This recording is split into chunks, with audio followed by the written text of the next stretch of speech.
کیا امام صاحب کا بیٹا اور یہ پنکھے؟ اس ٹیکنالوجی کے دور میں یہ آپ سے یہ ہاتھ والے پنکھے کون خریدے گا؟ انکل یہ کوئی نہ کوئی تو پنکھے خرید ہی لے گا۔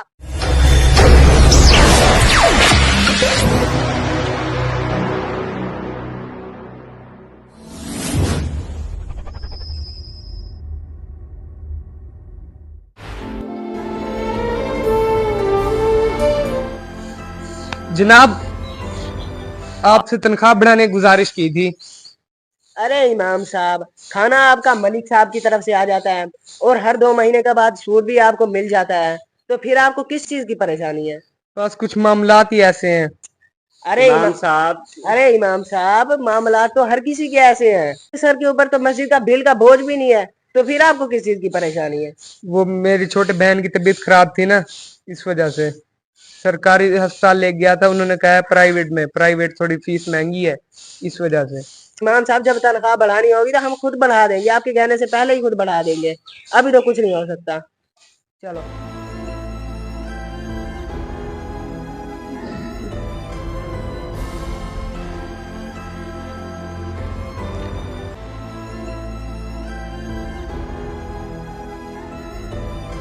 یار کہیں واقعی تو امام صاحب کی پریشانی نہیں بنی، شاید وہ گھر میں کوئی ایشو۔ ارے سمجھدار بنے ملک صاحب، امام صاحب مجھے پہلے بھی 2 بار کہہ چکے ہیں، تو اب کوئی نہ کوئی تو بہانہ کرنا تھا، سو گھر والوں کو بیمار کر دیا۔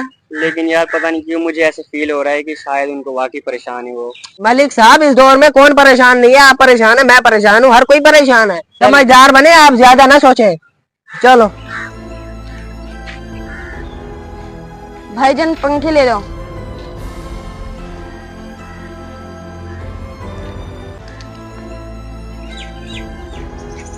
یار یہ بچہ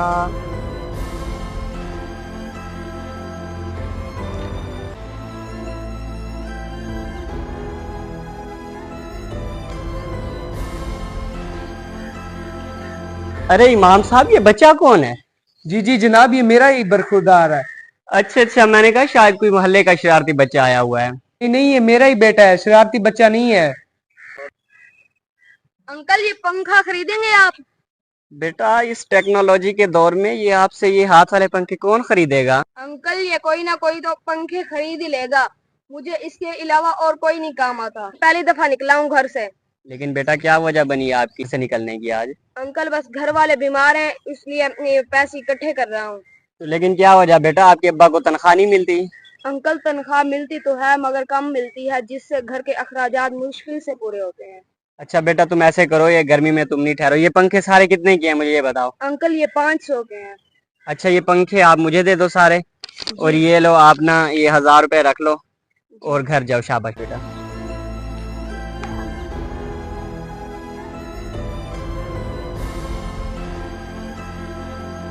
کیا امام صاحب کا بیٹا اور یہ پنکھے؟ جی میں نے کہا تھا نا کہ امام صاحب پریشانی میں مشکل میں ہیں، اور وہی ہوا، اور ہم سمجھ رہے تھے کہ امام صاحب شاید بہانہ کر رہے ہیں۔ بس یار مجھے غلط فہمی ہو گئی، ویسے آپ بھی انہیں غلط سمجھ بیٹھے۔ جی بھائی جان بالکل ایسے ہی ہے، ہم اپنے معاملات پر تو ہزاروں روپے خرچ کر دیتے ہیں، لیکن وہ امام مسجد جن کے پیچھے ہم نماز پڑھتے ہیں ہم ان کے معاملات کو دیکھتے ہی نہیں ہیں، ان کی پریشانیوں کو پتہ نہیں کیوں نظر انداز کر دیتے ہیں۔ بالکل صحیح کہہ رہے ہو تم، اب ہم نے غلطی کی ہے تو غلطی سدھاریں گے بھی، ہم کے غلطی سدھارتے ہیں۔ چلیں بھائی جان۔